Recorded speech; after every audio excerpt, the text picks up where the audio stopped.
Capital market পুরা ধ্বংস হয়ে গেছিল।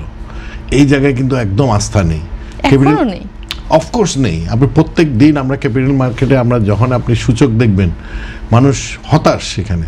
তো সুতরাং সেখানে আপনার নতুন বিনিয়োগকারী মানুষের যে গচ্ছিত টাকাটা সে ব্যাংকে না রেখে ব্যাংকে রাখলে ব্যাংকের থেকে টাকা পাচ্ছে না, এটা একটা অনাস্থা।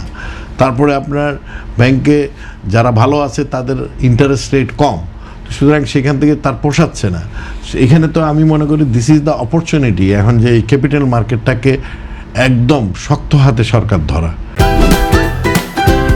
Optical brightener photo catalyst active granule সমৃদ্ধ বসুন্ধরা পাওয়ার ওয়াশ, ঝলমলে কাপড়ে ফুরফুরে মন।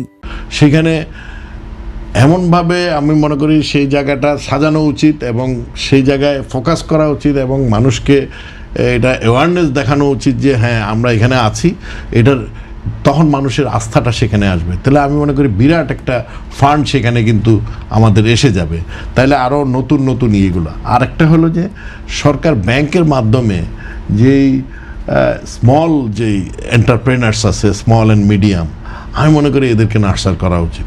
নতুন যেই আপনার কি বলে যারা নতুন এন্টারপ্রেনার হবে মানে স্টার্ট আপ, তাদেরকে আমি মনে করি উৎসাহ দান করা উচিত।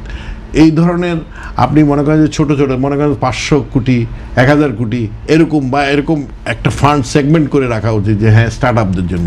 চিন্তা করলো যে আমি স্টার্ট আপকে যদি 1000 কোটি টাকা আমি দিয়ে আমি শুরু করি, সেখানে হয়তো 20% আমি ধরলাম যে সেখানে আপনার লস হয়ে যাবে, কিন্তু আমার কত বড় একটা এমপ্লয়মেন্ট হবে, কতগুলো লোক এখানে কত অর্থনীতি আমার আবার প্রবৃদ্ধি সৃষ্টি করবে, সেটার দিকে আপনার তাকানো উচিত।